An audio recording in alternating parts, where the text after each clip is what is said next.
uDavide wathi usekhona yini osele endlini kaSawule ba ngimenzele umusa ngenxa kaJonathan na?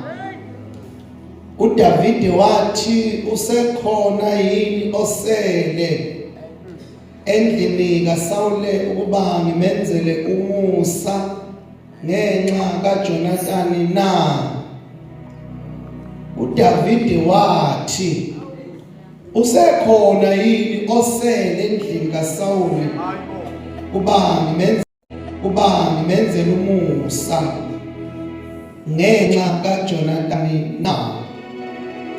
uDavide wathi usekhona yini osele nje endlini kaSawule kuba ngimenzele umusa ngenxa kaJonathan na?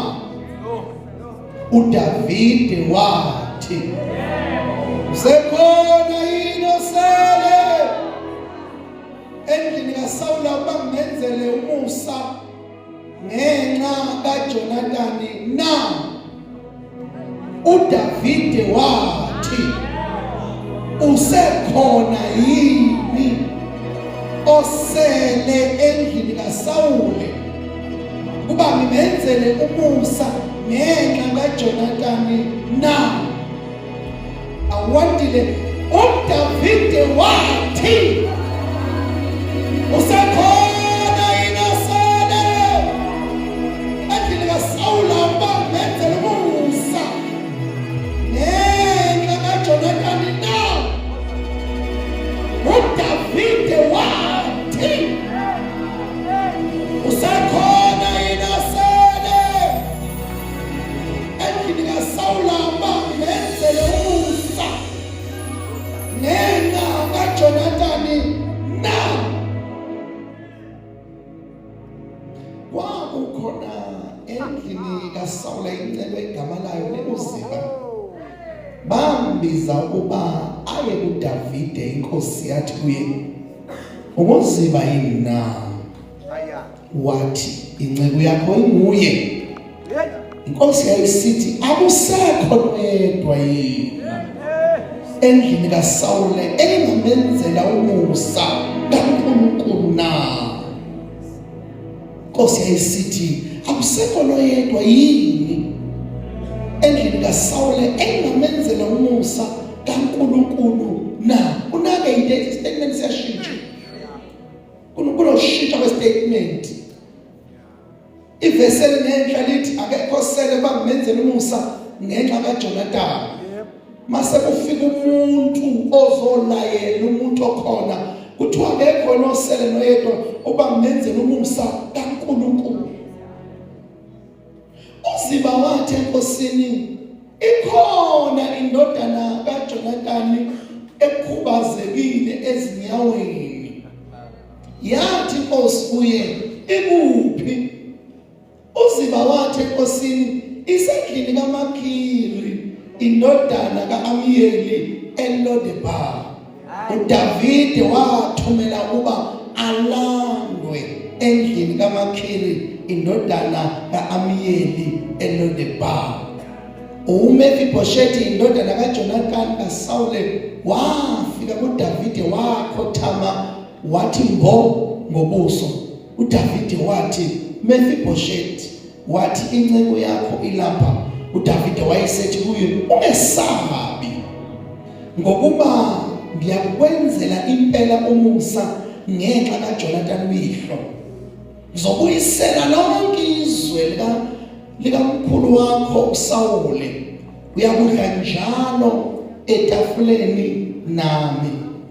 Mefibhoshethi wakhothama wathi ibe yini nje inceku yakho ukubungaze uzikhathaze ngenja efileyo enjengami na? Liyadala liphilile lenza ukukhona okungamanga ngalo ushabalala. Thetha kafushane sithandaze ngoJesu Nkosi. Amen. La bathandekayo sifunda indaba ejwayelekile uDavide usethatha isihlalo sobukhosi ngoba sekufike isikhathi salokho. Kanti uthatha isihlalo nje sobukhosi kwenzeke inhlekelele endlini kaSawuli. Nomhlobo wakhe uJonathana akasekho, noSawuli kasekho. Kanti uthe kunempi, unemi owayiphatha uMefiboshethi besabaleka naye, wawa naye. uMefiboshethi waphinyazeka ngezinyawo zombili. Awukuze ngisheshe ngiqede wathi walimala, wakhubazeka.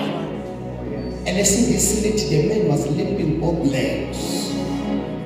Akazange ilimaze, kodwa wawiswa. Ngiyacabanga bathandekayo ukuthi nonemi naye yamkhathaza into kaMefiboshethi ukuthi ubebekwe esandleni sami for taking care of him, kodwa wayeselimala futhi kuso isandla sami. Hayi ngoba ngiqondile, kodwa yena ulimale kusisana. Akuzange kube injongo, kodwa ulimale kuso isandla. Ngoba kuyenzeka abantu balimale kuso isandla. Yingakho kaswakala uDavide kwenye indawo athi amwele esandleni sakho uNkulunkulu kunokuba mwele esandleni somuntu, ngoba esomuntu isandla siyesabeka. Angazi bazangicela nisheshe nibambe. Ngifuna ukuthi umuntu makafushane umusa obizayo, the calling grace. Uzohamba nami ngofushane. Now lithi iBhayibheli ke bese alimala uMefiboshethi babaleke kuze kuyoqashwa endaweni okuthiwa kuseLodebar. Angeke ngiqhubeke niyayazi indaba ukuthi leli gama abalichazayo elithi Lodebar kuthiwa this is a place with no hope. Izwe leli elingenalo ithemba. Kusho ukuthi ngamanye amagama la eLodebar kuhlala wonke umuntu ongenalo ithemba. Mawusudecide nje ukuyohlala eLodebar, nawe usuzijaje wasithi-evaluator up to no percent. Washo kuwe ukuthi ayisekho into engcono eyophinda ivele kimi, ayikho into engcono abantu abayibona kimi. Vele ngilungile ngihlala eLodebar ngoba izwe elingenalo ithemba.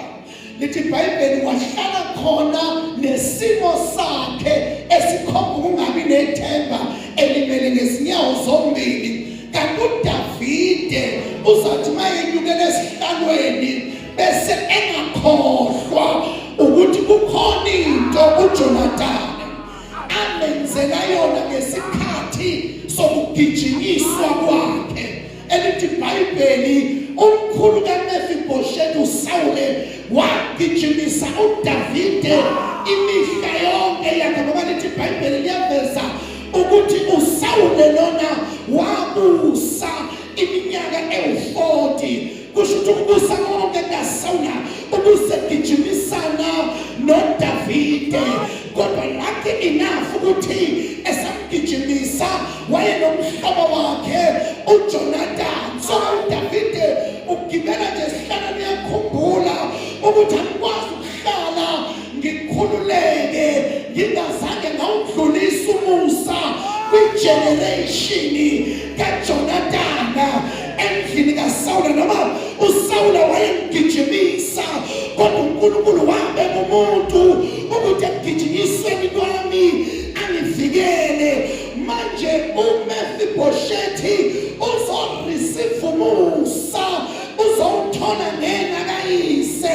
Awusekuthi angishintshe ngithi the generational grace, sekuthi ngithi umusa weyizululwane, ukuthi kukhona into yenza manje kube ngazuthi ama-result ayawe awuyiboni. Kanti the grace is waiting for the next generation.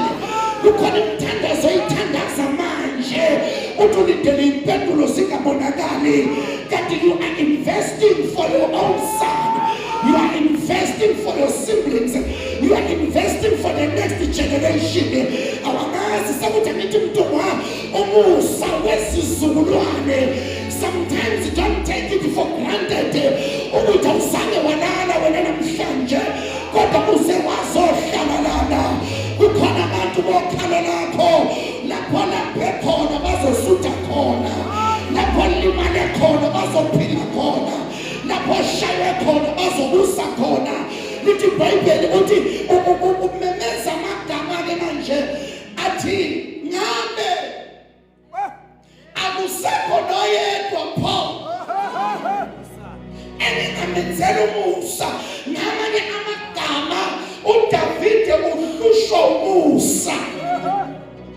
Athi manje uyabheka phansi abona ukuthi everyone is okay here, but that grace is overflowing. That grace is abundant. Akasabenze ngamase hayi manami ngake ngenzela umusa ngesikhathi sokugijinyiswa kwawo. Akekho innocent iBhayibheli ngoba ngifuna ukuthandaza kwasekulethwa uZiba.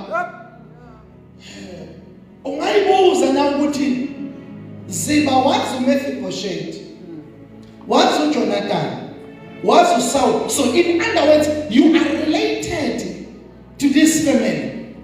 Ufike njani ePalace? Thank you. Because kuthiwa walethwa wakhohlwa khona abantu abahlezi esihlalweni sabo. Miscall impela ke leyo. La kukhona abantu abahlezi esihlalweni sakho futhi ukuze bahlale bancetheza ngegama lakho.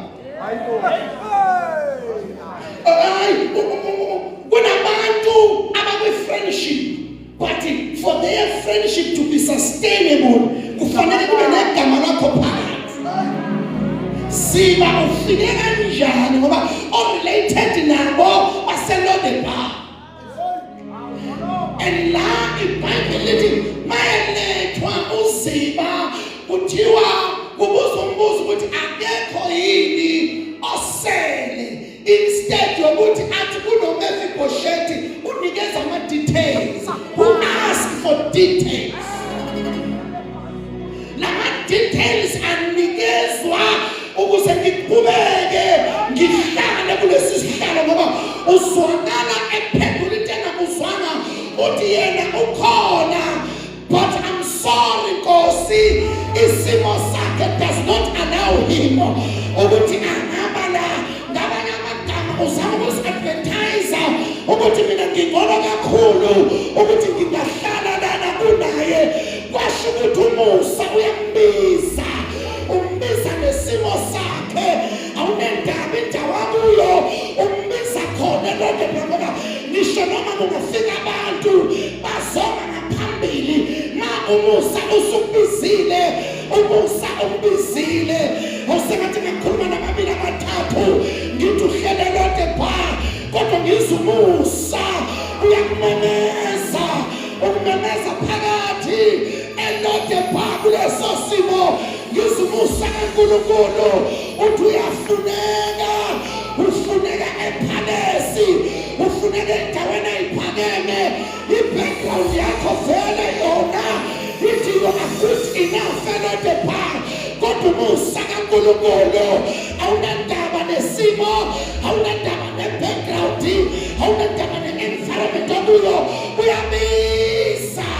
Lithi iBhayibheli inkosi ayizange ibuze ukuthi ulimele nje walinyazwa yini emenza ama-triple D, wanele wathi ukhona waqhubeka nama-details elalela inkosi yathi kulungile ngiyabonga-ke ukuthi u-triple D kodwa hambani niyomlanda. Hawu abazali bami, umadwaba kulesi sikhathi samanje kwakuyaphuma ama-blue light, kwakuyaphuma ama-bodyguard.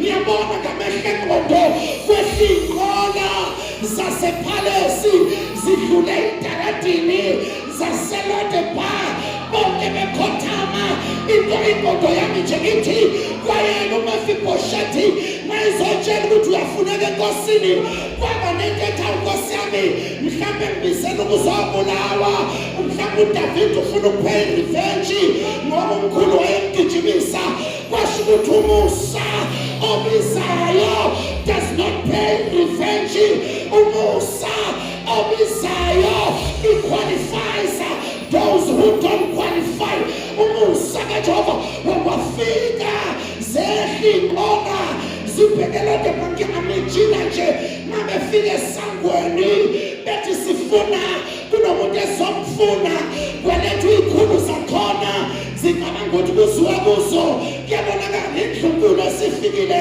kwelethu abantu abangcono kwaqhamuka uzima phakathi kwabo wathi hayi ngiyaxolisa bonke bezitha size ngoMefibhoshethi babukana bodwa izokwenzani inkosi ngalento esinjena izokwenzani kwasho ukuthi isimo noma siphethe sinjalo sebembizile abasendlungulo namhla sizomemezela ekuseni uyafuneka endlungulo uyafuneka ebukhosini usuyikhohliwe phela wena ukuthi ungubani lithi iBhayibheli athi ngikukhumbuze you are a royal priesthood wena you are a chosen nation uyisizwe sikaNkulunkulu ningakhohlwa phela ukuthi uMefibhoshethi uhlele Lodebar nje kahle kahle kwakunele makufa uSawuli kuthatha uJonathana makufa uJonathana kuthatha uMefibhoshethi kahle kahle uyabuka uMefibhoshethi uthi hayi kahle kahle ayikho into ekubizelwa yona kuzoqedwa nami kuzopay revenge ngoba kuyaziwa ukuthi kahle kahle funa ngabe ubukhosi bathathwa yimi kanti ukubiza kaNkulunkulu akufani nokubiza kwabantu safika ingola baletha abakhulu bathiwa sifuna uMefibhoshethi ngiyambona nje uMefibhoshethi ehuduleka abafana basekhaya ayisebenzi phela inyawo ehuduleka njengenja ishayise imoto ebheke ebukhosini ngiyamabuka nabazomlanda bonke excuse me akekho afuna ukuphakamisa uyahuduleka ey'nqoleni sengathi ngakhuluma nabantu abashaywa izimo base bahuduleka phansi ngithi lalela mntwana kaNkulunkulu ungamsahlali nomphela iyambiza inkosi ngibizele phalesi lomusa uyabizana awunendaba abantu bakubheka kanjani awunendaba isimo sibe kanjani umusa obizanayo the calling grace lomusa awubiza awunendaba ne-background awunendaba nesituro awunendaba nokuthi uwakabani awunendaba nokuthi uhlalaphi awunendaba whether you're a principal awunendaba whether you're an HOD awunendaba whether you're a post everyone awubiza ungajamba ama-stages ubona usimakadeli zomhlolo izinto bekufanele ingabe zithola abantu abakuhaya position kubonakala kuthathwa ngaphansi athathwa beke ngaphezulu kuthathwa ngaphezulu bese kuyisala ngaphansi umusa obizanayo awunendaba ubaze ukuthathwa kusemnyango uthathwe kuphose emsamo ulandwe kusemsamo uyakuphose emnyango nalenani bathandanayo nomusa obizayo uthi 10 tables upside down awusanibonani kunomusa obizayo iLodebar ithi akuyona indawo yakufela iLodebar ithi akuyona indawo yakuphelela ngicela ukumemezela endaweni yaseNgotshana angazi inqondo yakho ukuthi kusheka ukuthini kodwa namhlanje ngizokukhumbuza wesizwe sikaNkulunkulu wena wasemkhosini inkosi ayigcini ukubiza njengoba yakubiza isakubiza futhi alibonke igama likaJesu noma khona ukuthi inkosi yabiza yake yabiza uMoses yakubizela eGibhithe kwenzela kwenzakala wayabuza izimvu zikaJethro kwasho ukuthi uSimakade akaqeda ukubiza mayibiziwe yabiza wambiza emvini zikaJethro Jethro kubonakala uMose ngelinye ngesalusile nasi sivuka Jethro wabonakala isihlahla sifutha umlilo kubonakala uMoses ephambukela ngakusona sihlahla namhlanje wavutha wanaphela kwenzakaleni kanti usimakade useyabiza awusengathi wasondela uMinkosi kubiza sengathi waphambukela ngakhona lalela kwenzakalani ayesondela wakhuluma izwi for the first time uMose uhlale edlula ngala akazali izwi kodwa ngalelo suku kwathiwa before you come closer take off your sandals because the place you're standing in it is a sanctified and it is the holy place for the first time in history isihlahla sivula umlomo sithi le ndawo ingcwele yini isihlahla utakakhumula impatata this is the very same patata akhonga nayeGibhithe manje Mose awukwazi ukusondela ey'ntweni ezingcwele nempatata yaseGibhithe egothula laseGibhithe sometimes bafana basekhaya ungakubalekeli umusubakade kukhumulisa impatata wayikhumula ngoba khona indawo asefuna usondele kuzo lithi ibhayibheli likhuluma izwi mase ikhumula impatata wakhane ethola imessage ngoba kunomehluko phakathi kokukhuluma nokunikeza umlayezo ngesikhathi sisakhuluma there was no impact mase khipha impatata wasondela kwaphela imessage sengathi ngaziwa kwabili abathathu uthi uThixo Mose sengibonile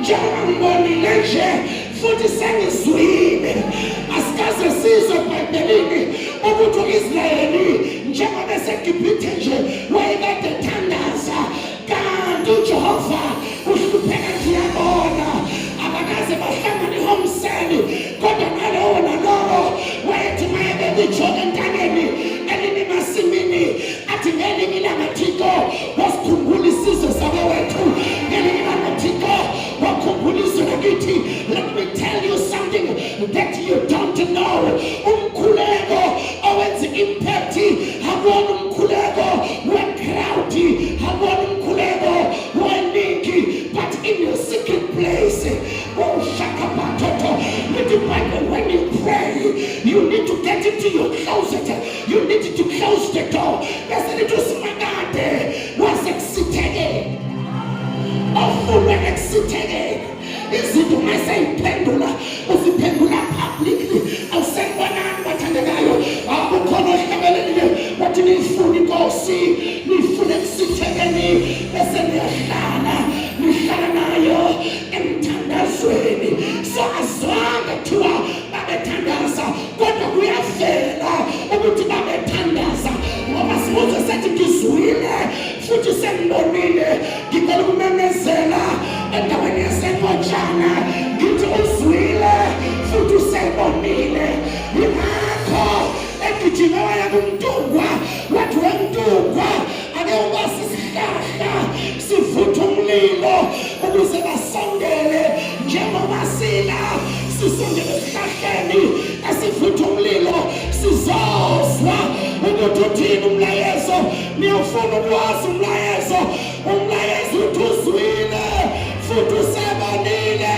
nakhona wehlile ukuba somkhulula nakhona wehlile ukuba sonophula nakhona wehlile ukuba somphumelelisa nakhona wehlile ukuba sonqaqa inkinga nakhona wehlile ukuba somphilisa wehlile utshela babili abathathu ukuthi wehlile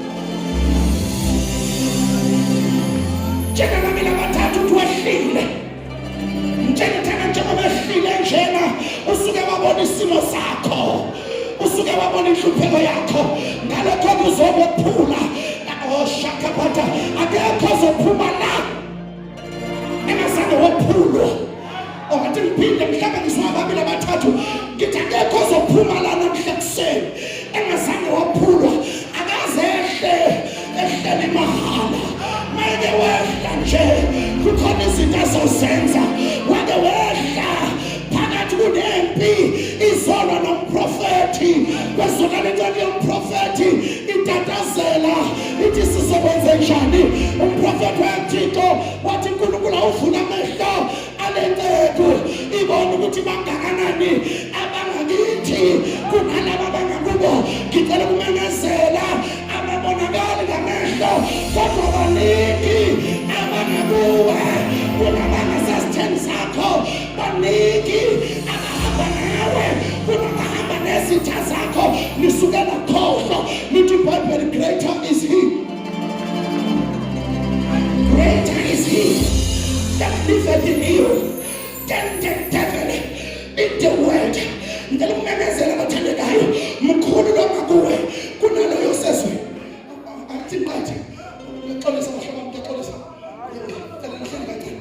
Sengithandisa sengithanda nawe baba usokhela usami usengithandisa namthwale sehinqola bafana sibheke iphiko sibheke lo deba wabuya noMefiboshethi ekhululeka wabuya naye ekhululeka. Listen to me, umfundiswa ngicela ngibele sisituli, ngicela ngiphele sisituli, ngicela ibhayi, ngicela ibhayi, ngicela ibhayi shamana zikama zindina yakolisa umfundiswa ngicela Somando shema somando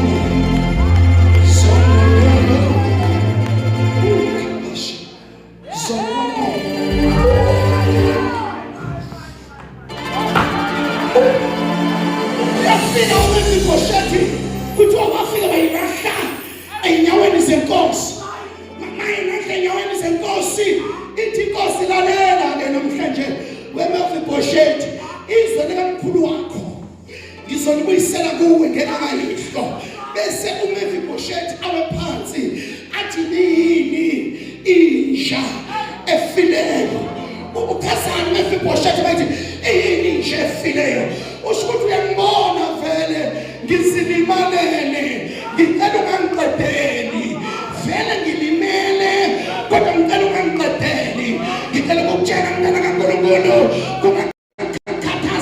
usufike kini, usufike ePhalesi, umhlanga ofethekileyo akayikwaphula, umhlanga ofethekileyo akayikwaphula. Uthi lalela Mefiboshethi, angizange nge-revenge la, ngiyazi-understand isimo sakho kodwa namhlanje ngizokwenzela into ezokwenza ukhohlwe isimo sakho. Kusuka namhlanje uzohlala nami etafuleni. Ngena Mefiboshethi etafuleni.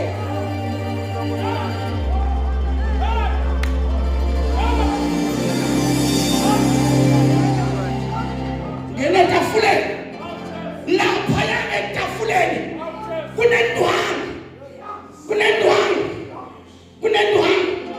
Le ndwangu isuka okhalweni la inkosi iqala khona iziyofika enyaweni bese iphinyesekile. Wena uzawungena etafuleni uzawuhlangana khululeka njengoba nje file nje ubuka abantu beze ePhalesi bezobona inkosi befika iphinyesekile.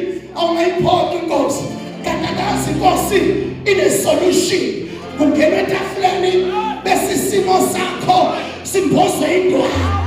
Sanibona isimo sakhe simbozwe indwangu. Bayafika abantu bazokhuleka bafika usona kahle lensizwa abanazi usona kahle lensizwa ukuthi liphinyesekile. Bafike bakhuleka enkosini, bakhuleka kuMefiboshethi. Abanye futhi babekade bekhona kulaba begijimisa uMefiboshethi kodwa sekuyisikhathi bakhuleka enkosini, bakhuleka kuMefiboshethi. Sengathi ngakhuluma nawe ngithi yekela ukuthandazela izitha zakho ukuthi azife kodwa yisikhathi sokubathandazela ukuthi abaphile baze bakubone uhleli etafuleni, because the time is coming for them. Bakhuleka enkosini, bakhuleka kuMefiboshethi. Isikhathi sakho siyeza bathi bekhuleka enkosini baphinde bakhuleke kuwe. Itafula ngithanda ngento eyodwa liyabuvala ubunyoma bakho, liyavala isimo sakho ngicela ukumemezela encotshane ungasuki etafuleni la ubekwe khona ukuthi hlala khona hlala ungabusasuka.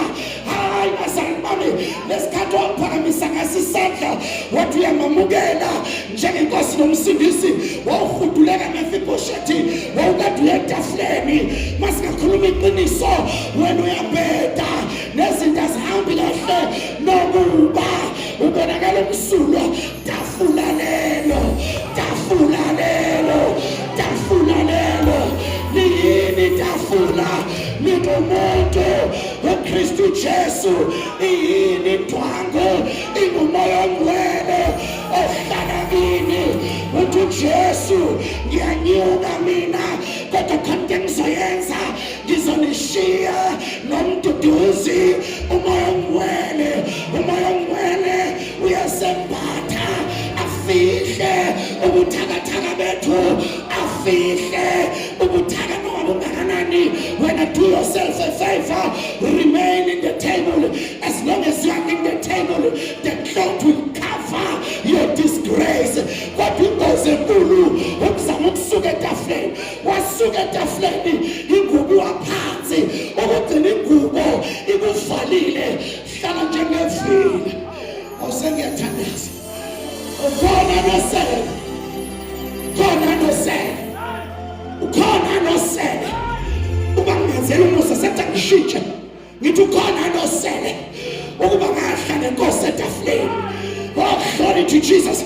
Njengoba nisibona sishumayela, hayi ngoba singcono kunabanye, sisetafuleni manje. Lapha etafuleni bafana kunendwangu, ngoba background yethu izinto ziyabheda, ngoba ama-families ethu izinto ziyabheda. Nathi nje bafowethu sibuthakathaka nokuba siqinile idwangu yasetafuleni. And no, angithandaze mfundisi umhlamo, uthandaze indwangu lena. uMefiboshethi, read your Bible, asibe sisezwe ukuthi what happened after. Asibe sisezwe ukuthi wayekade ehamba odokotela, inkosi yamusa kodokotela, wanele ukungena etafuleni, wanele ukungena etafuleni. Iklothi yamamboza basho ukuthi ayikho umoya ongcwele yembathayo iphinde ifana. Alazi nje ngoba iBhayibheli livesi ubantu abake bayambula ngoba ikhonto eyovela ukuthi lo muntu sinzahlala na, sinzambathana isimo sakhe asibange saphinde safana. Can I prophesy in this house ukuthi kubantu abahlele etafuleni, kubantu abambozwe ngengwangu, isimo sabo ngeke safana. Ngingamemezela enkotshana ngithi your finances will never be the same again. Ngingamemezela enkotshana ngithi isimo sakho somsebenzi angeke safana nakuqala. Ngingamemezela enkotshana ngithi isimo sakho sezempilo angeke safana. You know why? Because of the cloud. I'm about to pray. Ukhona nosele, njengoba besukuthi ukhona nosele, uyalibona itafula lifuna ukwenza umsebenzi walo, lishoda ngozohlala kulo. Lalela mntwana kaNkulunkulu, awubizelwanga mahala, ubizelwe itafula wena, ubizelwe ukuzohlala nenkosi, awubizelwanga mahala. Usukhala abanye mfundisi umhlobo bafuna ukukhwitha ensindisweni, babona ngathi izinto azenzeki. Let me tell you, your God is never early, your God is never late, but your God is just in time. Ngicela ukukumela kancane nje, akambekezelela uNkulunkulu noma umzuzwana njena, akambekezelela isikhathi esincane ubone ukuthi uJehova yini ayenza. Bayazi abakaIsrayeli njengoba bethi nje kuMose, ngizwile ukukhala kwabo kubona iminyaka over 70 begcinazwa eGibhithe, kodwa uNkulunkulu bashuthi isikhathi sakhe angeke sivinje umuntu. Ngingamemezela kuwe ngithi namhlanje isikhathi sikaNkulunkulu. Nawe noma ngubani ongathi uzovimba into uJehova azoyenza kuwe, angeke sayivimba. Babefisa abanendu Mefiboshethi uMefiboshethi ukuthi sekathi ngahlaliswa bona ndoziba wazama ngokuletha izithole ezibhedayo ezama ukumvimba ukuthi awuhlala etafuleni kwasho ukuthi inkosi mayisikubizile kwasho ukuthi lo Musa awusabuyisela isemva mawusuke wakubiza usukubizile. Can I call you today? Ngikubizele emseni obizanayo athi mawufike kuwo izinto singaphinde zifane lalela kulo Musa le ndoda ayibangisa phinde yezwe inhlungu akuveza iBhayibheli ukuthi nokuba wayedla etafuleni wayehlushwa zinhlungu zokuphinyazela kodwa lona waba nejoy masehlele etafuleni. Lalela mntwana kaNkulunkulu, it is not in a God's will for you ukuthi uyakholwa yethu uhlushwa izifo but inesimemezelo esimnandi isifo sigcina namhlanje. No.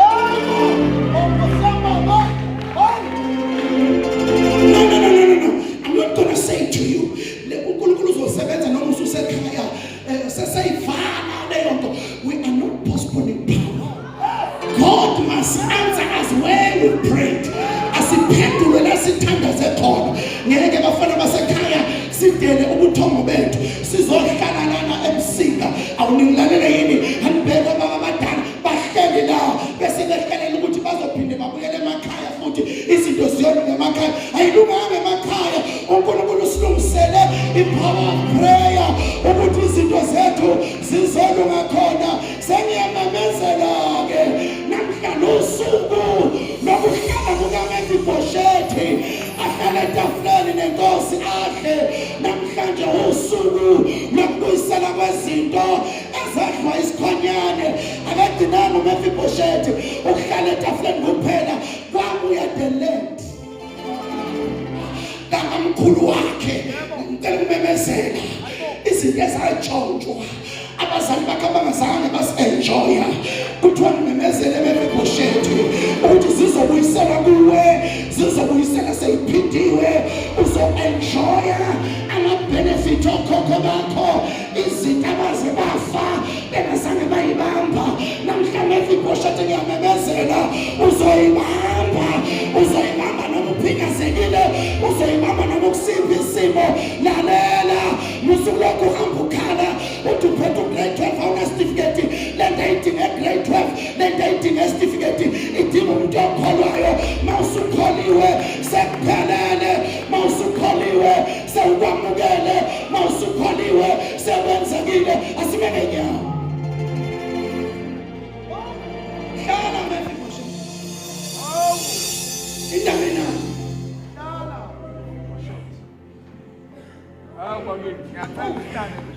le nyawo iphinyazekile but the heart ufaliwe ibafethu banenzeza ukuthi izilimo zomhlaba azisophoze sasikwiinyathina uthembisile umnini mandla wonke imnandi kama Jesu imnandi kama selimnandi kama lakho akusukwana yathandaza yathandaza. Thank you, Lord. No. Fundisa umhlongo uzodlulisela kuwe khona manje. Uqhumisa nje okhanosiyanda. Akusuka. Hayi. La yabantu abasha la kuyafihlwa. Ufihlwa ubuze bakho. Mafiyam. Ukuthi wazalwa ngaphandle komshado kuyafihlwa. Ukuthi wazalwa abazali bakho bakulahla kuyafihlwa. Awubhalele ngisho ukhumbulo ekhaya ukuthi ufuna abantwana bakho kuyafihlwa. Anesho iBhayibheli ukuthi uMefiboshethi uMefiboshethi wafika khona ebukhosini kodwa waba isolated. Wathi wayefika waba yifamily. Wafika kathi namayifamily washaya imithetho. Ngoba iland isengeyakhe. Hlaba ubuyisela kuyo. Jesus.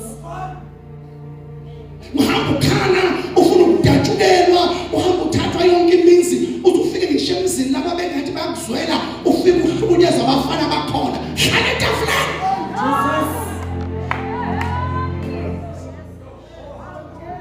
La uNkulunkulu akubeke khona, manje uNkulunkulu hlala naleyo gogo, uziyombatha ijazi, hlala. Uhamba udinga abantu. Let me tell you, sometimes ulungile ungenayo into ongenayo. Ngiyalibuza ngiyazi naseSwatini bayobuka ukukhumbula ekhaya. Give me one man eyafika vela kwi-screen.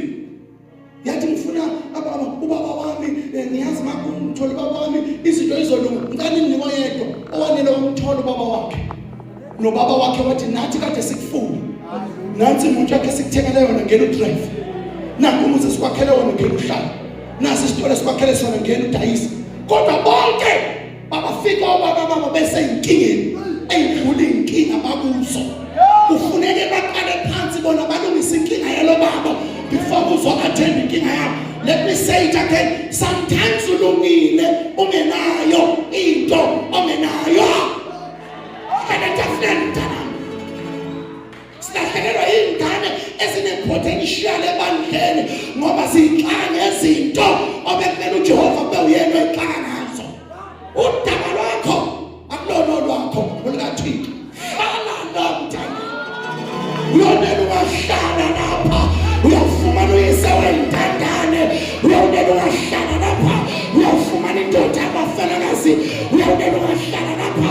Uyothola i-provider. Mawuke wahlala lapha. Isimo sakho siyalungiswa. Your life will never be the same. Angazi ngifika kanjani. Kodwa kuthi ngiphuze abantu abasha. Usalokufunda izinto enganifuni. Ngoba luthando kodwa ufuna uthando likaBaba wakho. uNkulunkulu wenze ishobo ukuthi ukunika uthando luphelele. John 3:16. Walithandiswe nogama. Wanikela ngendodana yakhe ukuthi lona lokhola yamabhubha benokuphila phakathi. Luphelele uthando kuKristu. Lolo ligama wakho ngoba let me tell you sengivana. Mfundisi ubuso ngeke. uNkulunkulu njalo ma esebenza ngomuntu umnika abantu. uNkulunkulu kunika umuntu baba ozokususa ku-point 1 ayokubeka ku-point 2 amandla akhe abethi suka ku-point A uye ku-point B. Mayisephelile ubuyele emuva. La ku-point B ulungisa umuntu onamandla okuthatha from B to C. Naye amandla akhe aphele ku-C ubuyele emuva. La ku-C kulungisa ozokuthatha from C to D. Awukwazi ukukhalela umuntu okususa ku-point A wabika ku-B uthi bese ngithi izinto zami ziyalunga. Lalela ma ekushiya lokubeka ku-B thana uNkulunkulu kazungulungisele bani oneyikhwepha nonamandla amakhulu ukuthi angise ku-C. Uzokukhalela abantu when they go ungasizama nokubabamba nge-super glue. When they go let them go. Kwamsiza lo ukuthi bamshiye bonke bamshiye lodeba kanti uNkulunkulu ulungisa uDavid. Prophet uNkulunkulu akaveza uDavid wakho. uNkulunkulu akaveza uDavid wakho. uNkulunkulu akaveza uDavid wakho. uNkulunkulu akaveza uDavid wakho. uNkulunkulu akaveza uDavid wakho. uNkulunkulu akaveza uDavid wakho. uNkulunkulu akaveza yena ukhona nandiswi ukhona nosele ubamenzela umusa.